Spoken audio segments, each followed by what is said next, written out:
The state of New York is exaggerating COVID hospitalizations by as much as 50%. Now, before you censor me, I know you in big tech are itching to censor me for saying that. I promise you, this is not merely my opinion, okay? Not just little old me. This is the opinion of the liberal Democrat governor of New York, Kathy Hochul, who on Monday admitted that she has seen firsthand how the numbers are being significantly overcounted. Here's what she said. Someone's in a car accident. They go to the emergency room. They test positive for COVID while they're there. They're not there being treated for COVID. Now, someone's condition can worsen while they're in the hospital. I'm not saying that won't happen, but I've just been doing a random call around to some of the hospital leaders that I touch base with, and I'm seeing numbers from 20% to sometimes 50%. That's the governor of New York talking to a New York news outlet. So the Democrat governor of New York is saying the sort of thing that we have been saying for 2 years now. The only difference is that when we said it, we were called conspiracy theorists and threats to the public health and murderers. When she says it, it's treated as scientific gospel truth. So instead of playing catch up like conservatives always do, the logical question to ask right now is this: what are they lying to us about today? I'm Michael Knowles. This is The Michael Knowles Show.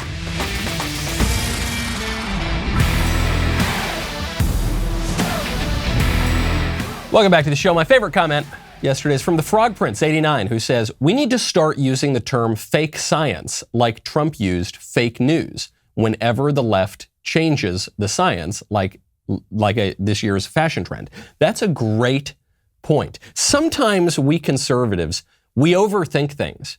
We think, oh, what's going to be the most clever, subtle way? No, just use fake news. First of all, fake news is a term that the left used to criticize conservative outlets, including and especially the Daily Wire. And then Trump appropriated the term and used it and said, what are you talking about? The Daily Wire and the conservative outlets, they're not fake news. CNN is fake news. MSNBC is fake news. So why don't we just use that? That's a great point. It's so blunt. It's so simple. Everyone knows what we're talking about.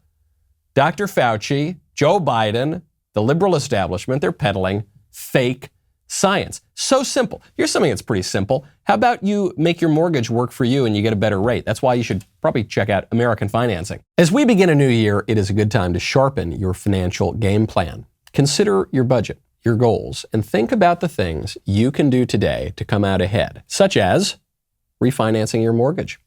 If it's not on your to-do list, it should be. I know just the people who can help. American Financing. This is a family-owned mortgage lender that is known for its customized home loan solutions. Its no-pressure approach to lending is terrific. It's super easy. They've got lower rates, shorter terms, even debt consolidation. They do whatever it takes to set you up for financial success, helping you save up to $1,000 a month and tens of thousands long-term. Get your free mortgage review today. Be sure to ask about skipping 2 mortgage payments. 2 mortgage payments. It's amazing. It's possible when you call 800-685-5696. That's 800-685-5696. Or if you are more digitally inclined, you can go to AmericanFinancing.net. NMLS 182334, NMLSConsumerAccess.org. We talked on this show yesterday about how the determining factor for censorship is not what is said, but who says it. So when I say something about how hospitalizations are being exaggerated, that's fake news, that's misinformation, that's dangerous, it's a threat to the public health, we got to censor the guy. But then when the Democrat governor of New York says exactly the same thing, that's good, that's fine, because she's a Democrat, she's a prominent Democrat, and she's not a mean old conservative podcaster. There's a complicating factor here. And this complicating factor is exemplified by Dr. Robert Malone. Dr. Robert Malone is one of the people who invented mRNA vaccine technology. He was an early pioneer on that technology. And even people who disagree with him give him a lot of credit for developing the technology that is now powering most of the vaccines we see around us for the coronavirus. So Robert Malone has gone out and criticized a lot of the public health response to COVID. Notably, he's criticized Dr. Fauci, whom he says has no integrity and lies all the time. Are cotton and surgical masks effective at preventing the spread of Omicron? Yeah. When the CDC says they are effective, in fact, they are. Dr. Malone, that's a lie. Is that not true? Yes, it's Tony. What can I say? Tony has no integrity. He lies all the time. And me and my peers have been watching this for decades. And we just shrug our shoulders and shake our heads and say it's Fauci. This is not just some disgruntled scientist or public health official complaining about Dr. Fauci. This has been said widely for decades, since the AIDS epidemic, that Dr. Fauci is a bureaucrat. He's not a great scientist. He's a bureaucrat. The good scientists stay in the lab. The bureaucrats push paper like Dr. Fauci, that all he really cares about is being on TV, that he jumps the gun, that he is incompetent, that he mishandles things. I mean, this is going back decades and decades. Dr. Malone has been censored. He's been kicked off of Twitter. An episode that he did with Joe Rogan is being suppressed by big tech. So what this shows you is it's not just about what is said, because the liberal establishment's totally changed their tune on COVID, on the efficacy of vaccines, on the efficacy of masks. It's not just about what is said, and it's not even just about who is saying it. In the sense that it's not just about the credentials. Often what I would hear when I would push back against big tech censorship in the last couple of years is I would hear, well, Michael, you're making a point that might turn out to be true, but you're not a credentialed scientist. You don't have a degree from some medical school or some epidemiology program. You don't work at the NIH. So even if you're saying the same thing as someone else, you don't have the right to say it because you don't have the credential. But there's nobody more credentialed than Dr. Robert Malone. The guy's got very impressive scientific degrees. He was a fellow at Harvard. He helped to develop the vaccine technology that is at issue right now. But what's the problem? The problem is he's on the wrong side. So it's not just what he's saying. It's not just who he is and his credentials. It's a much more basic political question. Who are his friends? Who are his enemies? Who are his allies? What side is he on?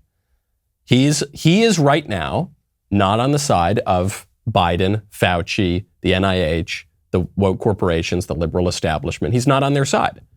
So they're going to shut him up. And it doesn't matter how many degrees he's got, doesn't matter how central his role was to the development of these vaccines. He's out. He's out. So how do we fight back against this? One GOP representative is showing us how to do it. Representative Troy Knowles has just submitted a Joe Rogan episode with Dr. Robert Malone into the congressional record. So this episode, these Rogan shows go on forever. And this episode is being suppressed on big tech. So this congressman comes out and he says, okay, I'm going to read it verbatim into the congressional record. Can't censor that, Dorsey, or whoever the new guy is. Agrawal. Can't censor that, Mark Zuckerberg.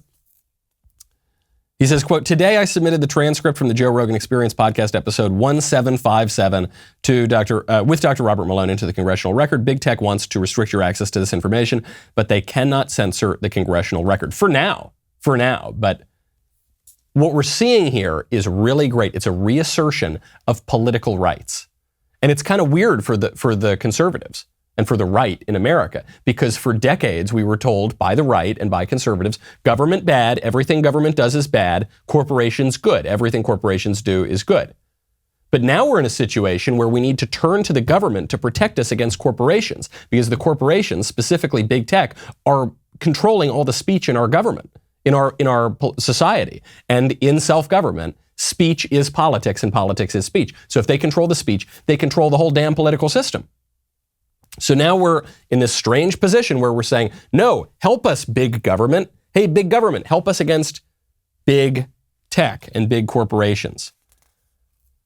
Republicans are partially responsible for giving corporations all this power. We are. And I'm not saying you and me specifically. I'm a little young. I wasn't around during a lot of the battles of the 80s and the 90s. Okay, I was but a glint in my father's eye.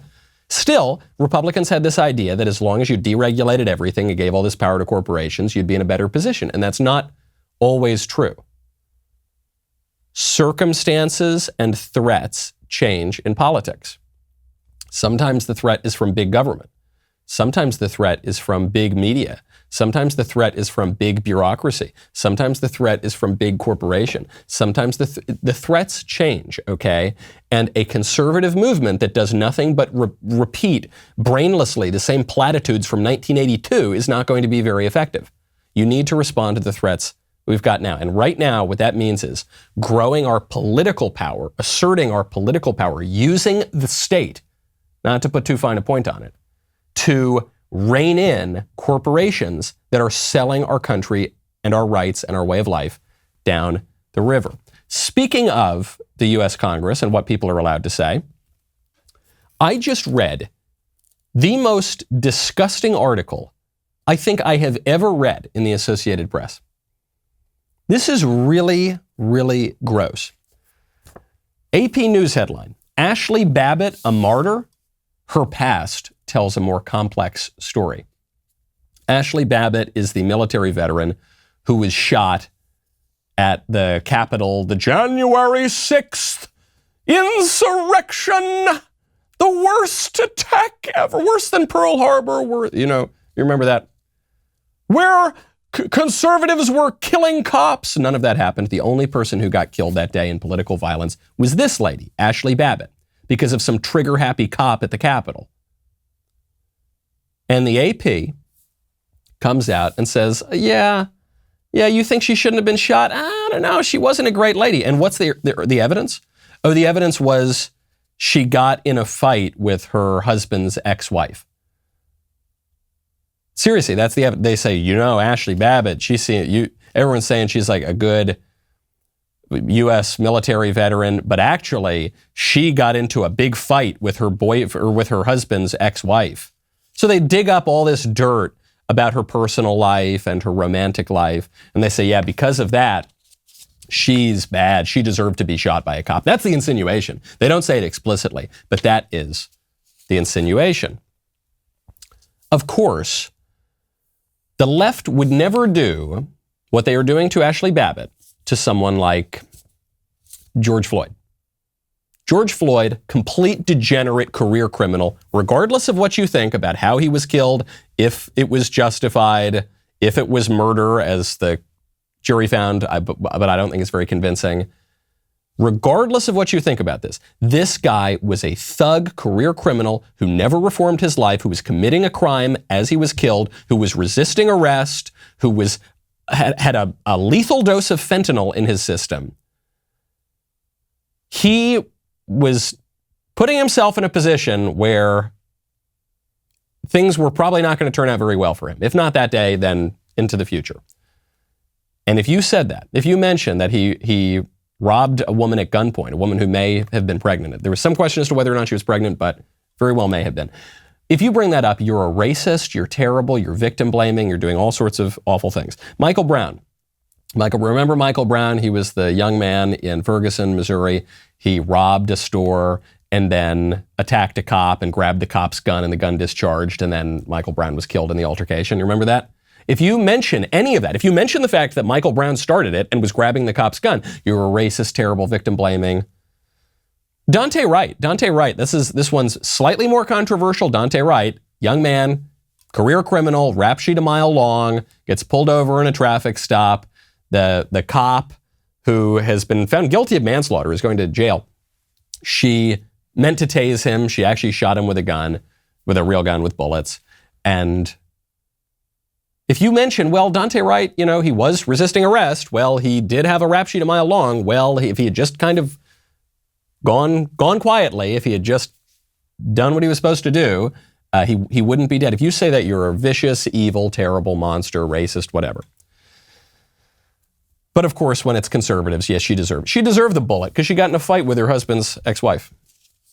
She deserved it, of course. Why are they doing this now? Why is the Associated Press going after Ashli Babbitt almost exactly a year after she was killed? Oh, right, that's why. Right. Because tomorrow, January 6th, is the most important feast day in the liberal calendar.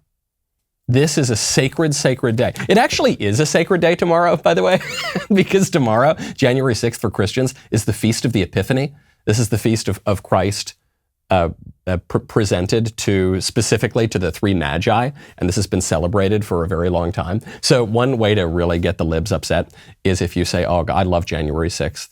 I can't wait to celebrate January 6th. January 6th is such a great day. Oh yes, I'm planning my festivities. I love it. I think it's so wonderful. And then you explain to them that it's the Epiphany. Maybe you're celebrating other things. I don't know. But certainly you could be celebrating the Epiphany. The left has a feast day tomorrow too. And they need to rewrite the story before the feast day. Their story of what happened on January 6th was fake. It was made up. The officer Brian Sicknick was attacked with a fire hydrant and he was killed. Nope, didn't happen. It was an armed insurrection. Nope, it wasn't. None of the people are being charged with insurrection. None of them were armed. They almost took over the country. Nope. They almost raped AOC. AOC wasn't even in the building. They didn't. You know what they did? They danced around the Capitol with a horn hat on and they took Nancy Pelosi's lectern. Not defending it. You shouldn't take people's lecterns. Wasn't the worst insurrection ever. Wasn't the worst insurrection of that year. Actually, not even close to BLM. So they need to rewrite the history and they're going to go into overdrive to do it. And the reason they're doing that is they recognize that sometimes you hear this phrase, politics is downstream of culture. Okay, whatever that phrase is worth, culture is downstream of religion. All human conflict is theological. All of politics ultimately comes down to religion, whether you want to admit it or not. All of our political debates raise moral questions. Those moral questions have a religious foundation. Our understanding of who we are as individuals, as a community, as a nation, comes down to religious questions. What does it mean to be a man? What are our obligations to our neighbors and ultimately to our God? And the left knows this. And so the left is crafting the religion, the feast days, the liturgical calendar, the secular saints. St. George Floyd is one of the most important saints in the American secular religion. I don't think he's worthy of admiration. Normal people don't think he's worthy of admiration. But that is what the left requires because it serves their political agenda. And so they're going to go into overdrive on January 6th, and there's probably very little that you can do about it. The only way we're going to fight this is not just by saying this is false, this is fake, this is not true. The only way we're going to fight this overwhelming force of religion is by having our own religion. And this is why I jokingly sort of bring up the fact that there is an actual feast tomorrow called the Feast of the Epiphany. You should celebrate it. You should have your own religion. If you want to fight back against the religion of leftism, it's not going to be enough to just poke holes in it. You're going to need your own form of worship. I would recommend the religion that formed our country and our civilization and the whole world, if you ask me, Christianity. But I would recommend that because nature abhors a vacuum. And in the vacuum of belief that exists in America, kooky ideas are going to fill it. What's the old line? When you don't believe in anything, I think it was from Chesterton. When you don't believe in anything, you believe in everything. Because you just become extremely superstitious and gullible. Speaking of crime, there's a new program in New York. New public health program in New York. You know there's a big drug problem.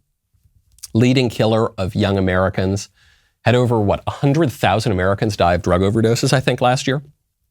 Well, this pilot program is going to install vending machines to give druggies needles and other drugs that will make it easier for them to do drugs without killing themselves by overdosing. They're calling these public health vending machines.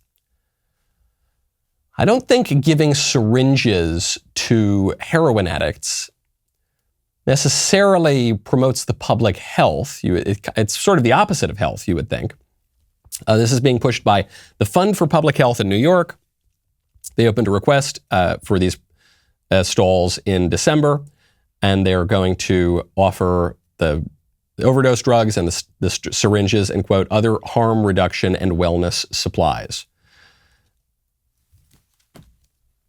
Do you think this is compassionate? I don't think this is compassionate. I don't think it's compassionate to create incentives for druggies to do more drugs. Now, their argument is, well, at least they're not using dirty syringes. Yeah, but they're still shooting up a bunch of heroin and other drugs. They're making the problem worse. Yes, well, but look, if they're going to do it, and look, they have the right. They have the right to do what they want with their bodies. And so I think that's what a lot of these people believe. A lot of them are on the legalization train. They think, oh, well, just legalize it, regulate it. People have a right to do drugs. You don't have any right to tell them they can't do drugs. And so we'll just make it a little bit safer. It's a safety issue. The war on drugs failed. They say, you ever hear that? Yeah, I hear this all the time. The war on drugs was a failure. Michael, you're defending the war on drugs? Yes. I'm definitely defending the war on drugs. The war on drugs totally worked, okay? From the 1970s to the 1990s, during the height of the war on drugs, use of illegal drugs in the United States dropped precipitously. And then we stopped really enforcing the war on drugs, and guess what happened? The use of illegal drugs skyrocketed, and now we're in the worst opioid crisis ever, and we're in, more broadly, one of the worst drug crises ever, and we've now got 100,000 Americans a year killing themselves on this stuff. So yeah, the war on drugs did work. The pro-drug conservatives are shockingly gullible. They know that the liberal media lie to them about basically everything. They know that the activists and the bureaucrats and the politicians lie to them about almost everything. And yet they think they're telling the truth about the war on drugs. The war on drugs was great. It was awesome. The reason that people oppose it has very little to do with the science, because according to the science, the war on drugs worked. It has to do with this ideology, this obsession with individualism and autonomy, this obsession, this idea. It's not a scientific idea. This is a philosophical idea that you have the right to shoot yourself up with poison. And you don't. You don't. And this crazy philosophical idea that it makes you more free to be able to shoot up yourself with poison. It doesn't make you free. It makes you a slave. Drug addicts are not free. They're the least free people in the world. They are slaves to their most base passions and desires. And if you could talk to any of them when they're in their right mind, 100 out of 100 of them will tell you they don't want to do drugs because it makes them miserable. Pretty dubious science there in New York. Speaking of New York and dubious science, there's a great piece in the New York Times. I know. Never say I'm not fair. I know, a chilly day in hell to say there's a great piece in the New York Times. It's a piece about genetic testing for pregnant women. You know, if you've ever had a kid, if you've ever gone through any kind of fertility programs, or if you just had a kid yourself, or if you just read about it, you know that when women are pregnant, there are these genetic tests. And you get them early on and they tell you, oh yes, your kid is very likely to have Down syndrome, or your kid is very likely to have this disease or this disorder or this thing. And they'll give you a whole litany. And the purpose of these tests maybe is to help you prepare for life with a child who has these challenges. But really what the tests are for is to impel you to abort your baby. That's what it's really about. And the doctors will tell you this. You say, I asked a doctor once, I said, hold on, why do you want to do all these tests? They say, well, just, to figure out how to proceed. What do you mean how to proceed? The baby's going to grow a little bit more and then he's going to pop out of my wife. What do you mean? That's how you proceed with a pregnancy. Well, no, but we'll just figure out.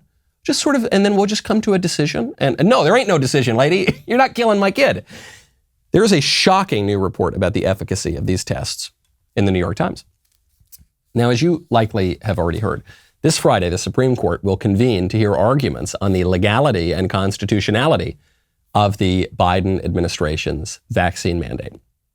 That means this week is going to be huge for the lawsuit that we filed against the Biden administration.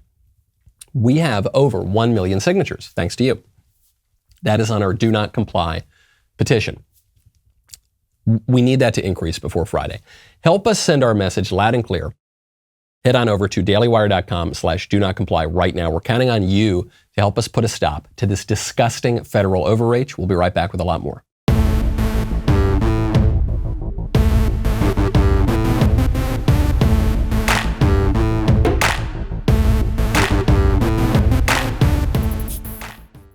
Shocking new report out of the New York Times. New York Times still does good reporting. Their editorial is awful. The way they frame the stories is terrible. The way they select the stories is terrible. And a lot of the articles themselves, even in the news reporting, is really bad. But the reporting itself is often fairly high quality. Headline: when they warn of rare disorders, these prenatal tests are usually wrong. So there are a number of tests that doctors will give to pregnant women to determine if their children are perfect or if they're defective. And if they're defective, they suggest that you abort the baby. How often do you think they're wrong? This shocked even me. You'd say, okay, they do these tests all the time. Gosh, could you imagine if 5% of the time they're wrong? 5% of the time where a mother is told, oh, your baby is going to have all these terrible problems, you should just abort the baby. And then the mother aborts the baby, and then it turns out the baby was just fine. And so even by the mother's own priorities of wanting to have a perfect baby, not a defective baby, even then she would have kept the baby was killed when she wouldn't have done that. Oh my gosh, could you imagine 5% of the time? What if it were 10% of the time that the tests were wrong? What if it were 15, 20, 25, 30, 35, 40, 45, 50? 85% of the time. Not 85% of the time they're right. 85% of the time they're wrong. They're only right 15% of the time. 5 syndromes here. DeGeorge syndrome, 1p36 deletion, Cree-Duchat syndrome, Wolff-Hirschhorn syndrome, Prader-Willi and Engelmann syndromes. That first one, the chance that the positive test results are wrong and that the results say the baby has this syndrome, but actually the baby doesn't, chances that it's wrong, 81%. 1p36 deletion, 84%. Wrong. False positives. Cree-Duchat syndrome, 80% wrong. Wolff-Hirschhorn, 86% wrong. Prader-Willi and Engelmann syndromes, that can cause seizures and the inability to control food consumption. You know, really, you should probably abort your baby, right? Hey, listen, ma'am. This is going to be really bad quality of life for you, especially, but also the baby's going to be, you should probably abort the baby. How often is that one wrong? 93% of the time.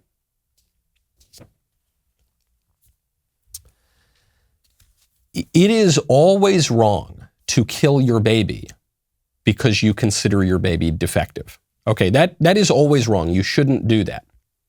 We all have imperfections. You do too. You do, even you. You, whom everyone loves so. Everyone has imperfections, so it's always wrong to kill your baby, even if your baby has imperfections. But these parents who are having abortions on this information, usually, the vast majority of the time, are not even killing a baby that they would consider to be defective. The lesson here, one, is don't trust the science. These people are idiots and they're wrong most of the time and they're extremely dishonest. So that's the first part, okay? But the second part is justice is a better guide to action than statistics is. I have long said on this show that I think statistics is mostly bunk and you shouldn't trust it. Including maybe these statistics. Everyone has their own statistics. There are lies, damned lies in statistics. Sometimes conservatives push back at me. But one of the reasons for this is statistics do not a moral argument make. The question is, should I kill my kid or not? Should I kill my kid or not? And so right now, if we're going to argue it from statistics, you say, well, actually, the kid has a 67% chance of having this problem and he'll have a 72% chance of this problem. And so I think his life is only worth a 41% chance of this. And so when you do the calculation and you pull out your calculator and you say, actually, his life isn't worth saving, kill him, beep, right? That would be the statistics argument. That would be the egghead argument. How about the justice argument? Regardless of what diseases the baby might have, or that might get later on in life. Maybe the baby, God forbid, could you imagine the baby gets childhood leukemia? That's not going to come up on a test in the womb, but it might happen. And that would be tragic. That would be so horrible. Or imagine the kid, he turns out, he grows up, he's 25 years old and he gets some other disease. Or he's 60 years old and he gets some other disease, gets cancer. Yeah, that would be sad too. Right, that would be very sad. Should you kill your kid because of a probability that he'll suffer? Just don't kill innocent people. That's a much better rule. Because, as the New York Times is showing us, even when you think you're making these really sophisticated calculations, 93% chance he's got this horrible. Often, they're just totally wrong. Just as wrong as all the eggheads have been. If you haven't learned that the eggheads, the scientists, can be wrong over the past 2 years, you haven't learned anything. Speaking of health, not public health, but private health, Lizzo. Lizzo is a performer. She's a singer and a dancer who makes being morbidly obese a big part of her act. And so it's not just that she's a larger lady and, deals with that, and that's just part of her life. She makes it sort of the point of her act, and she encourages it among other people, and they call it body positivity. And she says, oh, yes, you should get really, really fat. That's really good. That'll be really good for you. So Lizzo just posted a new video to Instagram, dancing around in a bathing suit. And you don't need to watch this if you don't want to. You can close your eyes. It's not.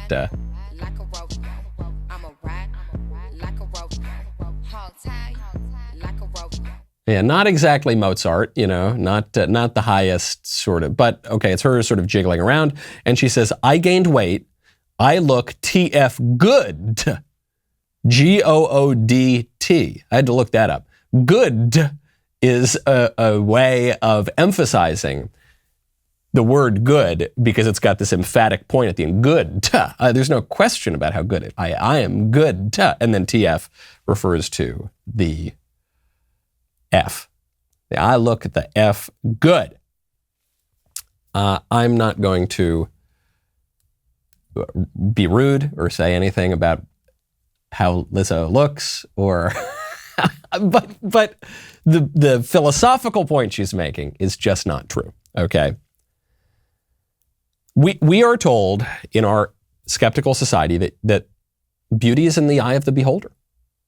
What you consider beautiful maybe isn't beautiful according to someone else. It's all just taste, and there's no accounting for taste. Beauty, it's just like preferences. This is how we ended up with all this hideous modern architecture and all this ridiculous modern art and just this ugly, very ugly society all around us. This is why now when you look at billboards, when you're going through Times Square or anywhere else, the billboards no longer have hot models on it, usually. Often the billboards will have officiously ugly models on it to make a point. They're making a political point, which is that this is the new beauty. Ugliness is the new beauty. Just like when that comedy, quote unquote comedy special, Nanette, came out with Hannah Gadsby, and it was just really sad. And she wasn't telling jokes, she was just saying sad things. And she said, this is the new comedy. The new comedy is not comedy, it's tragedy, but that's comedy now. And ugliness is beauty, and up is down, and right is left, and everything, and it's all opposite day. And that is certainly what you see in political correctness, right? Men are now women, women are now men, and it's all just words, words, words, and we can define things however we want because there are no objective standards. That's what the left is saying. And the right has kind of bought into it too. The right has a very skeptical approach to politics now too. And they say, well, look, who am I to tell you how to live your life? Who am I to legislate morality? We shouldn't teach students what to think, only how to think. All that kind of babble is very skeptical and buys into the same idea. But actually, there is beauty. Go to the Sistine Chapel and then go to that modern art piece of a urinal on the floor of a museum. Tell me, please, try to convince me that one of those things is not more beautiful than the other thing. Try to convince me. You can't. This is also why the live and let live stuff, you do you, don't yuck my yum, just do whatever you want, just as long as it doesn't affect me, that was never going to work. It was never going to work because we are not just individuals. None of us is just an individual. We are in community. Human beings, by their very nature, are in community. Jordan Peterson had a great quote the other day. It was going around the internet. I loved this quote. I'm going to be paraphrasing it, but he said, rationality is a community endeavor. Meaning, you don't just form yourself or your thoughts or even your own reason on your own. You do it in conversation with other people. And you know this from your own experience. When you're alone for a little too long and you don't talk to people and you don't interact with anyone, you go a little crazy. We all do. We all do. This is why Aristotle says man is the social animal. Man is the political animal. What's politics mean? It means the stuff we all do together. And there are going to be standards. And the standard is either going to be beauty or it's going to be not beauty. And we are going to force those standards on people, or we're going to have standards forced on us. What is it going to, is it going to be the real goodness, truth, and beauty, or is it going to be some insane leftist redefinition toward ugliness and falsehood? And what do you want? What society do you want to live in? Speaking of standards, CNN does this thing every year where now on New Year's Eve, their hosts get hammered on air. And I think it's real. I think they actually are drinking. It could just be a fake sort of performance, but I think they actually are. And then they babble and they get all goofy and they're drunk on screen. And this is supposed to be really funny and festive. So Anderson Cooper leads this show. And Andy Cohen, who is a radio host, Andy Cohen comes on. And he went into an admittedly satisfying drunken rant about what a terrible mayor, New York Mayor Bill de Blasio was. Let me tell you something. Oh, please. Tell us something, Andy. Watching Mayor de Blasio Don't go on a rant. do his Don't go on a rant. victory lap dance after 4 years of the This is how you want to crappiest start the term new year. as the mayor of New York. The That's how only you wanna thing start the new that year? Democrats and Republicans can That's agree how- on I mean, this is is what how- a horrible mayor is he how has he- been. Wow. So, sayonara, sucker. Wow. 2022. I mean- it's a new year. Because guess what? I have a feeling Speaking of I'm which- going to be standing right of here which- next year. And you know who I'm not going to be looking at? Dancing as the city comes apart. Totally right. So he's completely right about Bill de Blasio. He's been a complete disaster. All the Democrats I know in New York, almost every single one, which is most of my friends in New York, despise the guy. I think Andy Cohen, at least, may have actually been drunk there because Anderson Cooper keeps trying to reel him in, and Andy Cohen just says, no, I'm not going to do that. And he goes on this drunken rant, which was enjoyable. But generally, I think the CNN drunk thing is just so stupid. This has become a meme in our culture that now, if you want to make something really fun, if you want to make a form of entertainment really fun, just get the performers drunk, and that's going to make it better. Right? There's drunk history. Oh yes, instead of just talking about history, they're going to get drunk and talk about history. Or the drunk Shakespeare. Yeah, instead of watching good actors perform great plays, well, they're going to just get drunk and do it. Isn't that going to be, they're going to impair their skills and abilities, and that'll be better somehow. Yes, and you know what we're going to do? We're going to have these people go on CNN, watching CNN, always an unpleasant experience, but they're going to get drunk, and that'll be better. It's just so lazy and unattractive. It reminds me that we're not a serious society in any way. I am no teetotaler. Far from it. Let me tell you, folks. All right. I love a good drink. Okay. A good cigar with a good drink. I love it. All right. I've loved it for a very long time.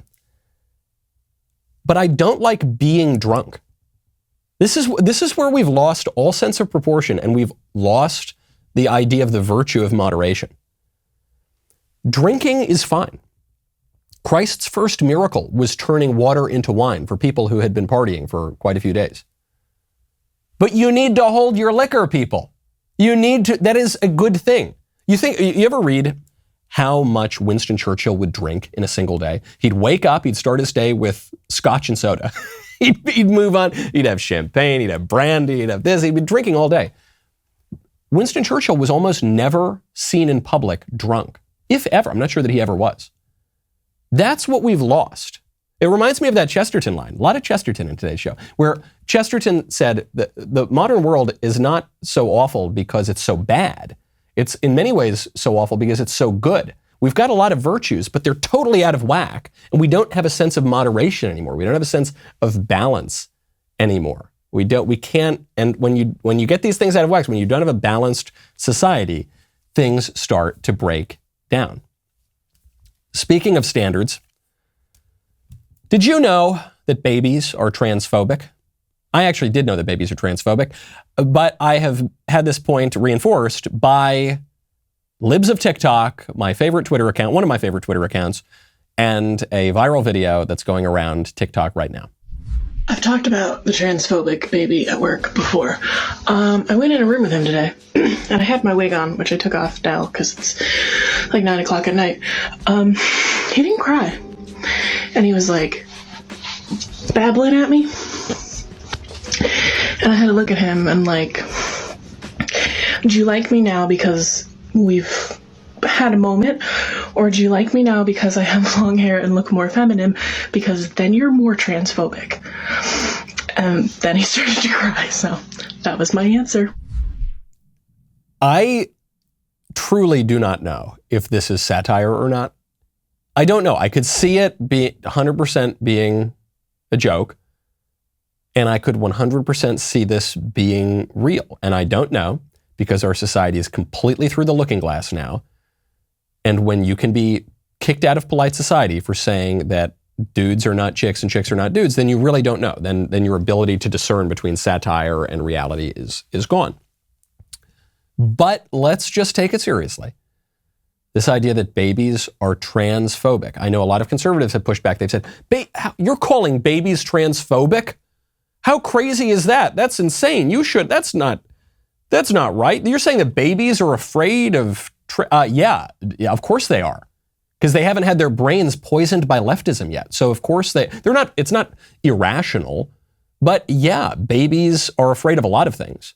My baby's afraid when I sneeze. Okay, babies get scared of lots of things, and it's because they're extremely vulnerable. And so when dudes dress up like chicks in big crazy costumes and babies look at that and they say, something's not right there, something's a little bit off, stranger danger, get me out of here. That is perfectly reasonable and makes sense. And maybe, the left used to always say we need to learn from the children, learn from the babies. Maybe we can learn from them a little bit and say, maybe the baby's right. Maybe this isn't quite right. Maybe something is a little off here. Maybe we need to fix things. I am not of the opinion that, when we're young, we know everything, and then we just get corrupted by society. I don't think that's true. I think that very often young people have, all of their untutored desires and appetites and emotions, and that's the whole point of education, is to kind of tamp that down and give yourself some command over your own liberty. But sometimes babies are more correct than us, okay? And when our minds become so poisoned by ideology that they divorce themselves from reality, maybe we need to look to the wisdom of the babes. Speaking of threats to our life and to our liberty, just in case you didn't have enough things to be afraid of and to freak out about and to go into panic mode over, the liberal establishment has given us a new one. This sounds like a cheap B movie. The new thing to be afraid of is Flu-rona. Flu-rona. It's, just when you thought it was safe to go back into the restaurant. Oh no. So what is Flu-rona? Israel records its first case of a patient with COVID and the flu at the same time. And, they're fine. The person's fine. But you got the flu and coronavirus. And it's kind of hard to tell the difference because it's all the same symptoms. Really, it's all the same symptoms as the common cold. Before you freak out over this, before you run for the hills, lock down, put on 15 masks, take like 27 more jabs, before you do that, recognize perhaps that if you can't tell the difference between the deadly novel pandemic that's going to wipe out humanity and the common flu or the common cold, you're probably fine. You're probably going to be okay. I think you're going to make it. I hope we don't get flu-rona. I just got the Rona. It's not pleasant. I was down for the count for a couple of days, kind of tired. But I think you're going to make it. Speaking of death, really shocking breaking news story that I have to get to. I'm glad we had time to get to it today. According to the New York Post, here's the New York Post headline. Betty White's cause of death revealed. Betty White, beloved screen icon, died at the age of 99 around Christmas and New Year. And so now the investigative reporters at the New York Post have uncovered Betty White's cause of death. Before I read the article, I admittedly am no pathologist. I'm not an expert. I did not go to medical school. But I am going to wager a guess that Betty White's cause of death has something to do with being extremely old. Yep, that looks like what it was. There was some question as to whether or not Betty White had just gotten a booster shot for COVID, and so that was kind of going around the internet. And I don't know, maybe she did, maybe she didn't. But regardless, when a 99-year-old dies, I don't, she probably didn't flip her Corvette on the PCH. It probably wasn't that she did too many lines of coke off of the amplifier at the rock concert. People die. I had one friend die of COVID, a teacher of mine. He died of COVID. Win Hanman, wonderful, wonderful teacher. He was 97. He was going to turn 98 in, I think, 2 weeks after he died. Very sad. It's always sad. Death is a sad thing. But it's okay. It's okay. People are going to die. I suspect that a lot of the reason that people freaked out during COVID and allowed bad political actors to take so many of our rights and freedoms and way of life is because we're uncomfortable with death. We're unfamiliar with death. We don't know how to think about it. We just put it out of our minds. And then when it creeps back into our minds, we take drugs to try to numb that feeling and ignore the fact that we are going to meet our maker someday. And maybe that means we need to think about how we're living our lives and how we're going to prepare for that and what we think the relationship of our soul to our body is, and our body and our time in this earth to maybe a life after this earth. And maybe we got to think about these ultimate questions. Or we can just stay panicked and nervous and doing a bunch of drugs and keeping our heads in the sand. That's where our political rulers want us to keep them anyway. I'm Michael Knowles. This is The Michael Knowles Show. See you tomorrow.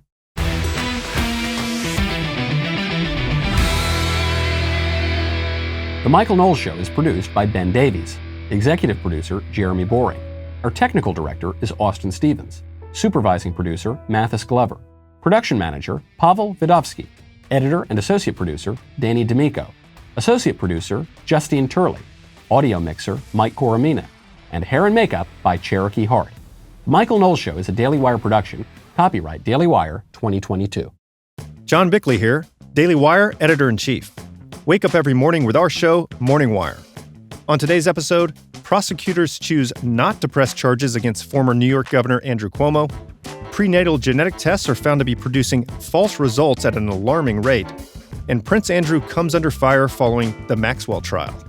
Join us and get the facts first on the news you need to know with our show, Morning Wire.